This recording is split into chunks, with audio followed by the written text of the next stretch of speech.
Peace and blessings, people. I'm Dr. Bobby Price, and today I'm going to give you just 5 habits. And these aren't really habits, they're just little tweaks, things that you're already doing, but we're just going to tweak it a little bit. And when you make these 5 changes, they're going to create such a huge impact in your overall health. They're going to improve your digestion. So if you're one of those people who have gas and bloating all the time, other digestive issues, going to help with that. All right. If you're one of those people who are full of poo, most people have between 10 and 25 pounds of undigested feces rotting and fermenting in their gut, which is creating that belly bulge that just won't go away. It's going to help with that. It's going to increase bowel movements, but not only the number of bowel movements, but how much is in that bowel movement as well, too, which is going to flatten out the stomach. All right. Number 3 is going to help with weight loss. Okay. Ultimately by getting the poo out of you, all right? But also triggering a lot of other things that help with weight loss, like improving your microbiome as well too. And then generally just helping with your overall health. A lot of your deficiencies are coming from the fact that you don't live by these habits. Your habits are actually the opposite of these habits. So we're gonna go through just these 5.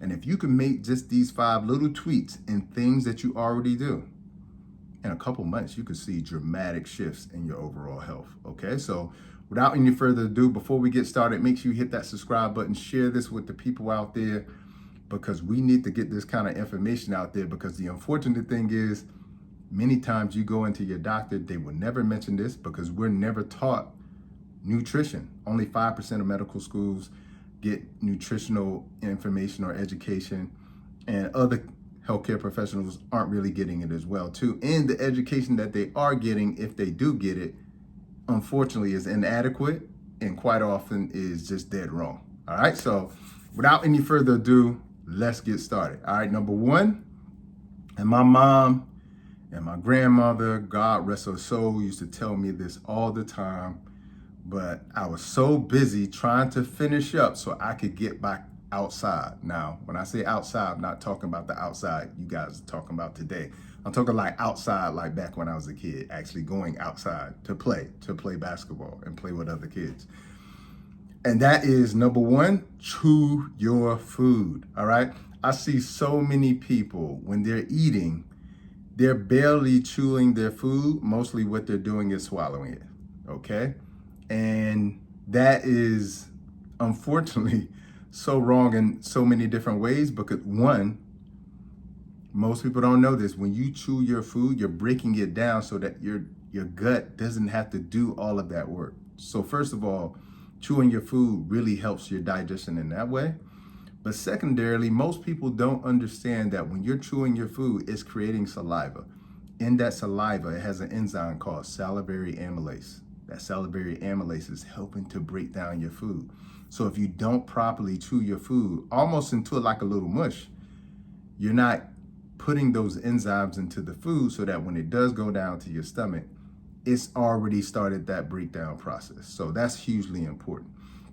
What's also really important is when you don't chew your food, it goes into your stomach as chunks. And some types of food don't just break down with acid. Okay, carbohydrates specifically, they're supposed to break down with salivary amylase, which is created in the mouth when you're actually eating and chewing your food. All right, so you're basically skipping a process and not getting this enzyme in there. And ultimately what's going to happen is the food doesn't break down enough, which means that it sits in your stomach for an extended amount of period. So it increases the amount of time that you feel all full and bloated. And then when it goes into your gut, again, it missed the enzyme that it was supposed to get. When it goes into your gut, it's not going to be properly broken down. You're not going to be able to pull the nutrients out of it. This is also what can lead to a lot of deficiencies, okay? And when it's sitting in your stomach for that amount of time, and your stomach is constantly producing acid because it's trying to break something down that it wasn't designed to do. It needed this salivary amylase that was created when you were chewing your food. And so your stomach is now overproducing acid, okay? You're overworking your stomach. You know, this could lead to acid reflux disease. So hugely important, chew your food. If it's soft food, at least 10 to 15 bites. Example would be fruit. Okay, at least 10 to 15 chews before you swallow. Okay, 10 to 15 chews before you swallow for soft food. For medium food, it's 20 to 30 chews. Okay, now my friends are always joking on me because I'm usually the last one to finish my meal, and they see me over there chewing. Now at this point, it's sort of like a reflex for me, but I just watch how quickly people finish their food, and I get full early because when I'm chewing my food, it triggers my natural biology to say you're full. Whereas when you're just swallowing chunks, it does not do that. All right, so that's a really, really big upside. So you don't ultimately end up overeating. Okay, so that's really, really important. So medium food in terms of like how soft it is, when it's medium, 20 to 30. If it's hard food, something that is hard, very chewy, then you need to chew that somewhere between 30 and 40 times. Okay? Now, I'm going to give you a tip why this is so important. Have you noticed that a lot of people's teeth are starting to bunch up? Have you noticed that a lot of people are having a lot of dental issues? All right? The reason why is because so many people unfortunately eat a lot of soft food. Just think about most of the food that people are eating today, because it's highly processed, it's really soft. And soft food doesn't develop your jaw muscles, okay? And when your jaw muscles aren't developed, what happens is your jaw starts to get narrower and more narrow and more narrow. And as it gets more narrow, it starts to push your teeth together, okay? If you go, like when I go to places like Jamaica, Africa, they got chew sticks, where it's like literally like a piece of wood and they're biting on it. Most of my friends and people I know, when they see me chewing on this chew stick, most people are like, I don't see how you don't break your teeth. This is also why it's important for your teeth strength as well too, okay? And how hard your teeth are. So that's really important. So again, hard food, very hard to tear and break down food, at least 30 to 40 chews before you swallow, okay? So that's number one. You made that one, that's gonna be a game changer, okay? That's gonna improve your digestion and all the things that I mentioned before, all right? Number two, don't eat after 7 p.m. Now, I know you're thinking, that's pretty early because most people are eating, an hour or two before bed. But I'm telling you, if you really want to change the game, eat in circadian rhythm, which means to eat when the sun goes down. Now, it's summer now, and where I'm at, the sun doesn't go down until like 8:30, so that's pretty late, okay? So the caveat I want to give you is stop eating after 7 or at least 4 hours before your bedtime. So if you know you go to bed at 10 every night, then you want to make sure you end your last meal at 6. Now, the reason why I say eat in circadian rhythm, because when the sun goes down, most people don't know this, but it's triggering a lot of hormones in your body.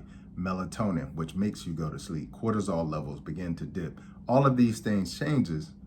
But also what is a shift as well too is all of your biochemistry is shifted away from digestion, activities like digestion. So this is why I'm also saying, if you can, eat in conjunction with the sun as well too, in circadian rhythm. Or just use my rule of thumb, stop eating after 7, okay? Or 4 hours before you go to bed. You do that, it's gonna be a game changer. How many people go to bed, don't sleep well, and wake up and still feel full, okay? Again, what people don't understand is your rest is made for rejuvenation, for healing, okay? For rebuilding. It's not made for digestion, okay? So if you eat at least 4 hours before you go to bed, it's gonna allow that food enough time to digest before you go to bed, which means that instead of your body putting all this energy towards breaking down food, it's gonna put that energy towards rebuilding, healing, rejuvenating the body, okay? We don't heal when we're awake, we heal when we're asleep, okay? So that's gonna be a big game changer as well too.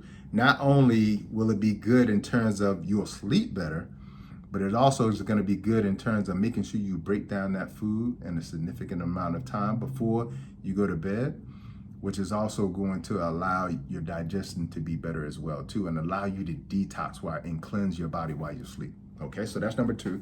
Number 3, and this is a big one. People never talk about what food should you eat first, okay? What food should you eat first? All right, you get this plate of food, you got appetizer, you got this, you got that, but nobody's really talked about what food should you eat first. So I'm gonna tell you, number 3, eat your greens first, okay? Preferably raw greens, okay? In the form of a salad. Eat that first, and I'm gonna explain why. When you eat that salad, that fiber in that salad, those greens are gonna break down, coat the lining of the bowels, okay, of the bowels. When it coats that lining of the bowels, when the rest of the food comes down, any breakdown of carbohydrates, okay, no matter what they are, it'll actually slow down the absorption of the sugar, which the big point about that is it will actually decrease blood sugar spikes and decrease insulin production as well too, which is hugely important in terms of weight loss, hugely important towards your blood pressure as well too, and hugely important in terms of regulating your blood sugar so that you don't either become pre-diabetic or diabetic, okay? But the most important part related to this is that the fact that it's going to help with your digestion as well too. That fiber is also going to feed your microbiome, the good bacteria in your gut, and make them stronger as well too. All right, so number 3, eat your greens first. All right, that's gonna be a game changer, especially for my people out there who have pre-diabetes and diabetes running in their family, okay? Number 4, don't drink during meals, okay? Let me redo that one, okay? Because I'm not gonna say don't drink during meals, but drinking a lot of fluid during meals is one of the worst things you could do, okay? And let me explain why. When we eat food, as I said, in your mouth, you have enzymes that break down the food. In your stomach, you have acid that breaks down the food. In your small intestine, there are released digestive and gastric enzymes to break down food.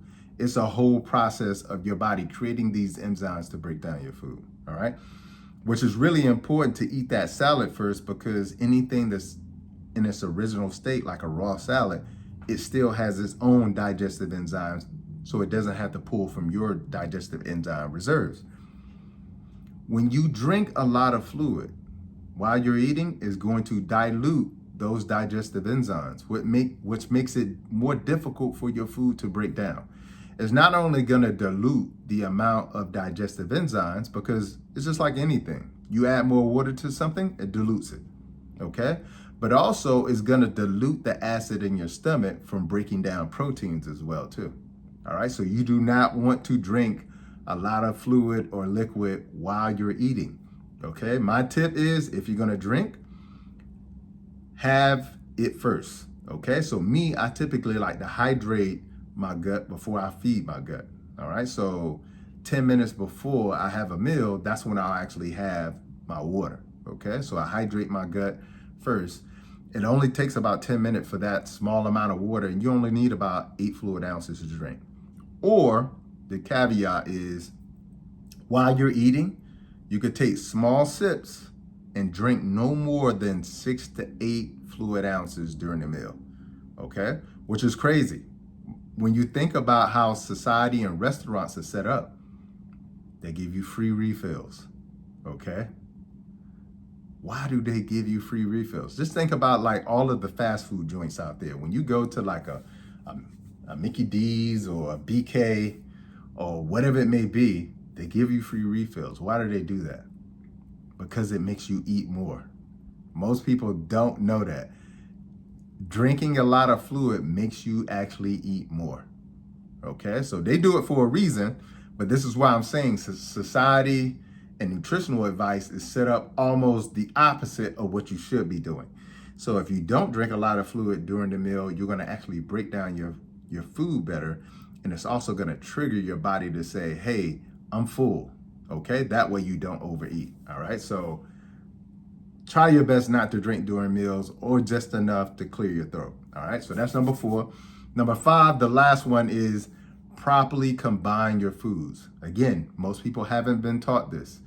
I teach this a lot in my membership program, Try Healing Community. I teach this a lot in my course as well too. And most people don't know certain foods go better with each other and certain foods do not go well at all, okay? But I'm gonna give you, I won't go through all the long list because there's an entire book written on properly combining your foods, but I'll give you the major ones. The major one is eat your proteins with veggies, okay? Eat your proteins with veggies. So if I'm gonna have, let's say for instance, lion's mane mushrooms, I'm gonna have that with veggies, okay? What I'm not gonna do is one of the worst things you could do, and it's so crazy because this is one of the most common things that people do is have their protein with a starch, like bread, okay? So yeah, I'm talking about a sandwich. A sandwich is actually one of the worst combinations in foods that you can have, okay? A protein with bread, all right? Because what's happening is the two are competing when it comes to digestive enzymes. So ultimately what will happen is just like with over drinking water while you're eating, it will dilute or neutralize your stomach acid or neutralize your digestive enzymes. Or eating something like a protein that requires, different enzymes versus the gastric enzymes that are required for something like a simple carbohydrate or a complex carbohydrate like bread. Okay, so you don't want to combine your proteins with starches. You want to combine your proteins with veggies. That's why when people eat steak and potatoes, it stays in their gut for like 14 hours. Okay, it's one of the worst combinations that you can have, a starch and protein. All right, so my protein is going to be, maybe some chickpeas, okay, maybe some mushrooms, and then I'm gonna have that with some form of a veggie, okay? Hugely important, all right? That'll help you out a lot. All right, so next time you're putting that meal together, keep that in consideration, all right? The other thing is never eat fruit with other foods, especially melons. So don't eat that watermelon with anything else. Don't eat that honeydew melon with anything else. Don't eat that cantaloupe with anything else. And you should be eating it on an empty stomach. That's why, in my opinion, the best foods to have to break your fast, which is breakfast, the best foods you can have is fruit, okay? It's just unfortunately, most of the fruit in the grocery stores are trash. But that's the best food to break your fast with because they're the foods that are the most easy to digest, okay? They're the foods that, in terms of when you eat them on an empty stomach, it only takes about 10 minutes from the transition, 10 to 15 minutes. All right, so me, every morning, I won't even say every morning because I typically wait until around lunchtime to break my fast, but that's the food that I break my fast with is fruits. Do not eat them with anything else, okay? I see them all the time with other things. Now, there are a few exceptions when it comes to fruits, but melons are definitely not that exception. Okay, so do not eat them with anything else. All right, so that's number 5. And the bonus I'm going to give you, if you do not intermittent fast, okay, and I have a video on intermittent fasting if you don't know what that is. Intermittent fasting is just extending your period after you wake up. Okay, you went to sleep for 8 hours, so you extend your window. Okay, let's say for another 4 hours, making it, 11 o'clock or 12 o'clock. So 12 hours, you're fasting. All right. So you extend that period. That's intermittent fasting. That window could be 12 hours. It can be 14, 16, 18, entirely up to you. Now, if you don't intermittent fast, okay, which is a really great thing to do, but you don't have to do it every day. You need to wait 3 to 4 hours between meals. Don't eat back to back to back to back. Okay. And don't snack, okay? That if I had to give you another habit to change, a number 6, do not snack between meals. It's the worst thing you could do, not giving your digestive system some rest. I talk about this in my book, Vegetation Over Medication. I have an entire chapter dedicated to digestive rest and how it could be a method of healing your body. Okay, so this whole concept of snacking is a very relatively new concept. We should not be snacking in between meals. Okay, so hopefully, again, you've enjoyed the video. Let's get this out to the people. Share this video with somebody you think is doing at least one of these things wrong. Hit that subscribe button, hit the like button. And as always, I appreciate the support. Last thing is, I have a group detox coming up in September. So if you missed my last group detox, you want to sign up for this one because the deadline to join is next month. Okay, so the deadline to join is August.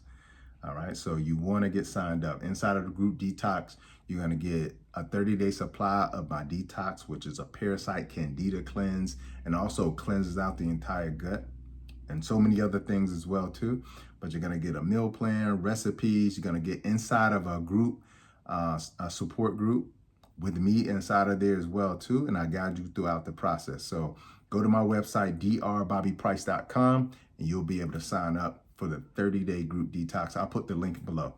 Again, until the next time, peace and blessing and Godspeed.